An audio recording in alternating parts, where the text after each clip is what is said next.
Guys, welcome back to our YouTube channel. So guys, in this video we will see how to turn off keyboard sound on iPhone. Okay, how to mute or disable. So guys, if I show you right now that my keyboard is making a little sound when I write, but what if I want to turn the setting off?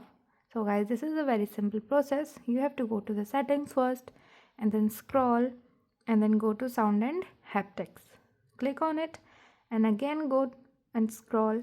You will see keyboard feedback option. Click on it and then here, as you can see, that my keyboard is making sound because my sound option is turned on. To turn this feature off, you simply have to turn this setting off.